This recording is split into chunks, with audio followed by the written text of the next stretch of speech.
Hey everybody, welcome back. Alright, it's Jason Julie. First, for those of y'all that's hanging out with us, following our road to the Rockies, we appreciate it. We love the interaction, love the comments and the questions. Everything we do is just to help the next guy or lady. It's just to help. Hoping somebody finds something we do useful. If you just stumbled on this mess, hit subscribe and like. We're just having a good time with it, having fun. So we're doing a series of videos, our road to the Rockies, and this video's obviously the DR. So I know the DR videos have slowed down. The problem is getting parts. In today's world, and we all know what I'm talking about, I don't care who you order from. ProCycle, Motorsports, Suzuki, Revzilla. Seems like everything we order, we get a third of the parts. 2 weeks from now, we'll get half of the next third. It's been awful.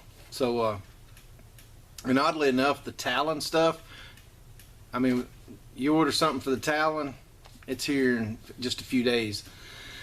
I know it has to do with probably popularity, numbers, manufacturing, and all that, but it's really been weird. I ordered a set of D650 front and backs, and I got one. You know, I've been waiting 2 weeks now on the other one. So anyway, this video is about the DR. I am going to walk you around the DR and show you what we've done to it to get it ready, and then we'll talk some more about that. But past couple DR videos I've talked about gear ratios, and my next video should be a ride on the gear ratios, but I want to walk you through that. So to be totally honest, I understand that to put more power down I needed a big sprocket on the back, a bigger. To put a more speed to the pavement, I needed a smaller sprocket on the front.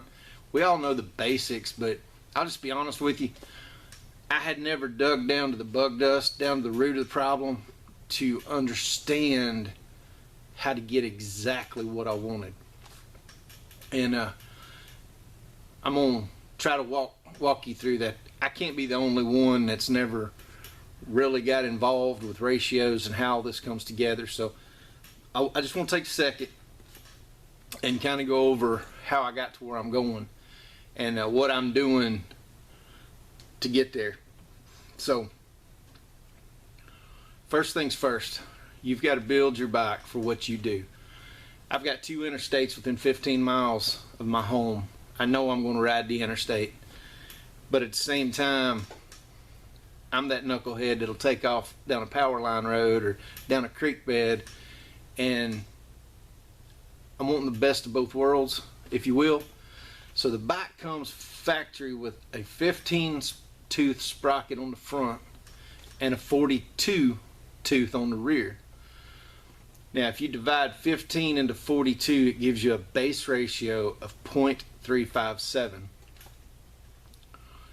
Well, okay, so how does that help me? Alright, so that 0.357 is what that bike comes from factory. What I know is it's too high. For technical riding, fire roads, you know, power hopping a down tree, even just riding 3rd and 4th gear wheelies, that bike from factory is geared too high. It really lugs. If you're in a creek bed trying to just tractor it along and let it just pull you, and you're trying to do technical riding, you're always power thumping on the throttle just to keep the RPMs up, and it'll really work you to death. So I've got to bring the gearing down without losing my highway capability, and I didn't know how to do that, so I've come up with what I believe is my best option for my riding style. And so what I've done is I bought a 43 rear tooth. 43 tooth rear sprocket, and I bought a series of front sprockets. So it came with a 15, I bought a 16, I bought a 14, I bought a 13. Now what does that do? Well, on a 1543, it gives me a ratio of 0.348. Now, just that in itself, a 1543 gives me 2.3% reduction in gearing. A 1343, if I go all the way to the bottom, gives me 5.5% power gain, gear reduction in the low end. The problem with that is, on the top end at 80 mile an hour, this bike is going to shake its guts out trying to run 80 mile an hour for an hour down the interstate.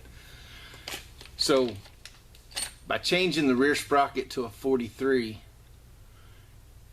with about 10 minutes I can loosen the back tire of the chain, and I can interchange these front sprockets. So what that's going to do, from a 0.357 baseline that's too high for me, a 1543 is going to give me a 0.348 ratio. Now that's only 1% under factory, so the bike's still going to be very capable of 90 mile an hour. So when I get to the trailhead, or I get to the fire road, or I get to where I want to ride for the day, minus just shooting off the blacktop and taking off, if I'm going to spend a day in the forest, riding forest roads and creek beds, or I'm going to run the power lines from here to Georgia, I can go ahead and stop, get off that bike, and I can pull that 15 off. In about 10 minutes I can throw a 13 on it, and that 13 drops my gear reduction down to 0.302.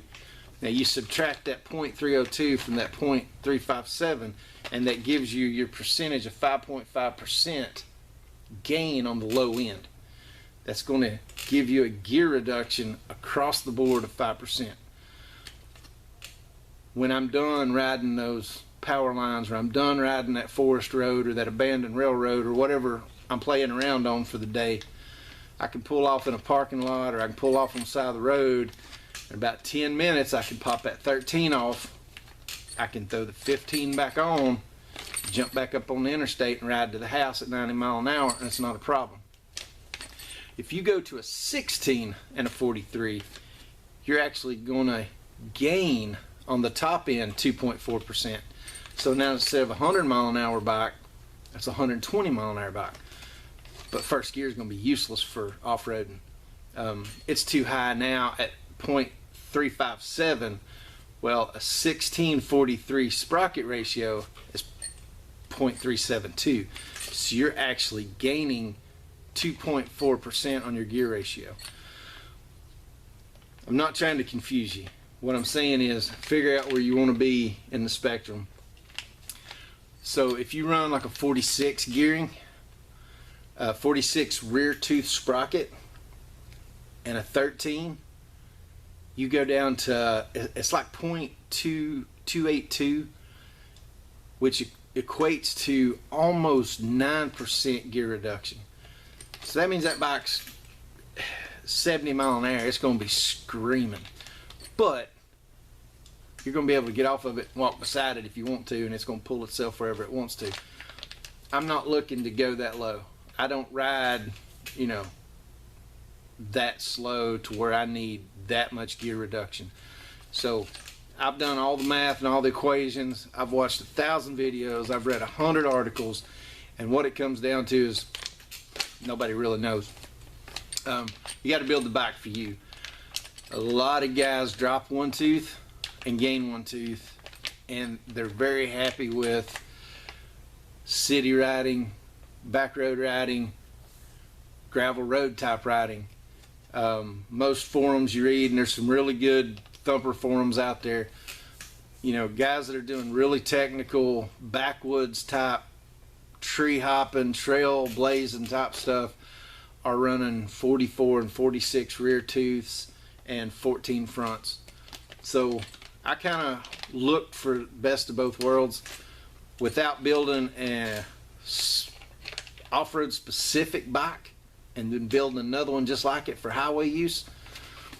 The best I can come up with, the easiest thing to do for me, is to put a 43 on the back and carry a couple different size front sprockets in my backpack where I can just stop, take about 10 minutes, I can change my ratio, and then I can ride interstate, I can ride woods, I can ride power lines.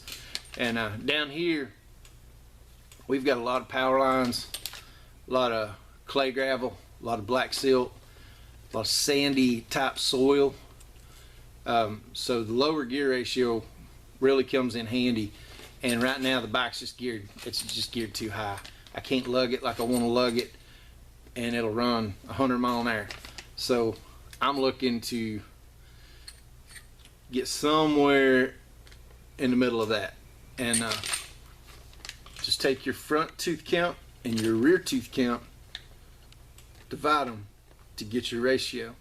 And from there, it don't matter what your tooth counts are, you can make that tooth count go up and down. To get your power to the low side, you want to go down. To get your speed, you want that count to go up. So whatever you're looking for. I really hope that helped somebody and didn't confuse you more than I was when I started this. But once you get the hang of it, play around with it, start looking into it, you know, and I run the gamut. What you're going to find out is you can go up and down on your front, and even with a 44, you can get close to factory somewhere in that spectrum. The thing of it is, if you take your rear tooth down, your numbers start going way up really quick, and the bike is going to be just useless off-road. And I do a lot of off-road, and I do a lot of pavement. So I'm willing to go a 1543, which is going to get me 1% under factory.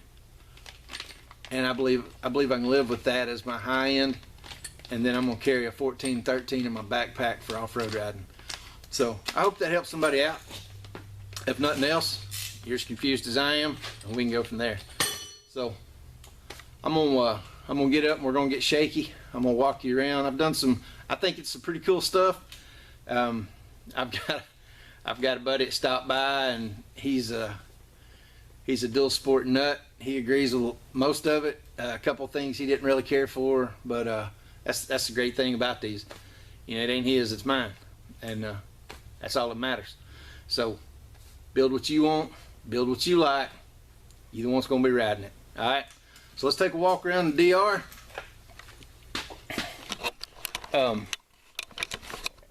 Like I said, forgive me for getting shaky, but I want to show you. First thing I want to show you, I did have a question about the Death Wings. These are Bridgestone Trail Wing tires. It is the factory tire. Down here where I ride, these things are useless, except on pavement. There's nothing wrong with them on pavement. They're a good commuter tire. But you hit clay gravel, you might as well get ready to hit the ground. They clog up, they fill up, they become slick. They're just useless. I am going to this is a Dunlop 606. Very big in the off-road world. I've run these a lot, and I really like them.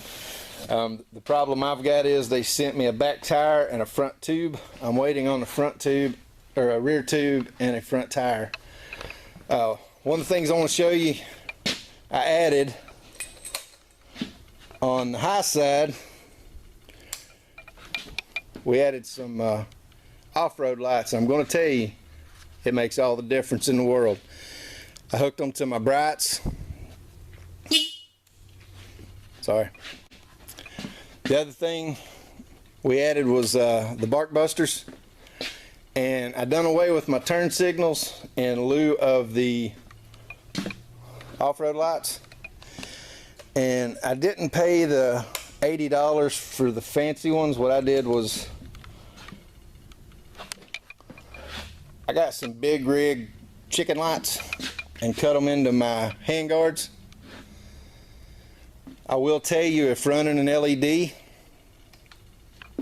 you're going to have to add the resistor behind this cowl in those circuits, because it'll make your turn signals blink 3 times faster than what they're supposed to. So you'll find behind this cowl there's a bag, and that bag's got all your wiring in it, and you just trace your turn signal wire out and you add your resistors and everything will go back to normal. I'm still running the stock bulbs in the back, and I'm running LEDs on the handguards up front on my bark busters. And what I did, I just took a drill bit and I drilled in, and then once I wired them up, I actually took the second guard and covered the wiring so my fingers can't get into it when I'm clutching or braking. We added the GPS mount. Another thing I added was I added power. So if you've watched my videos, you know I've got a GoPro that goes on my helmet, and then for the GPS or my phone, I've added a couple USB ports.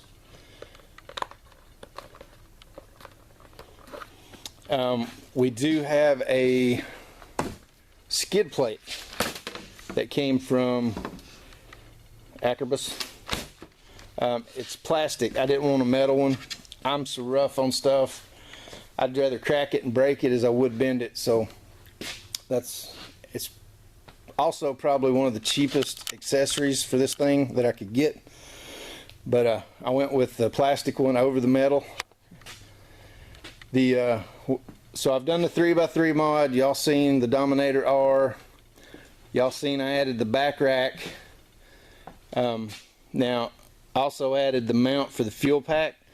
This fuel pack doubles in the Talon as well, so we can take it off the bike, put it in the Talon. On days we're in the Talon, on days I go bike riding, I can throw a couple extra gallons back here. I do have a 5.3 tank ordered that has been on back order for 6 weeks now. Absolutely livid about that. I done the custom rear plate myself. I had some aluminum laying around the shop, and I built this custom plate. The factory had that big gum that come way down here in the tag. It was horrible. So I done away with it, and I built my own back plate. And I believe that's all the mods we've done, but that's a lot more than was on it last time. Like I said, we're just about done with building both of these. I've actually got some modification stuff coming for the rig next, but my next video I'm going to do a performance ride with the different gearing. The 15 front, 42, we've already documented that. So now I'll go 15, 43, 13, 42, 13, 43, 14, 16, all that. So that'll be my next video, and bear with me. It'll be when I actually get the rest of my stuff. So I'm not going to put the 606s on until probably, I'm guessing, a week before the trip. Y'all bear with me. I'm not going to put the 606s on until probably a week before the trip. Between riding this thing as a daily commuter back and forth to work and ripping around town, I'm going to go ahead and wear these death wings out. But that's it. I appreciate y'all. Like I said, if you're just joining us, hit subscribe and like. We just hang out and have a good time. For those of you who've been following us, thank you. We really do enjoy the camaraderie and the back and forth, so keep it up. Miss Julie gets a kick out of it. Thank you for hanging out and hanging on. Until next time, always enjoy the ride. Thanks, y'all.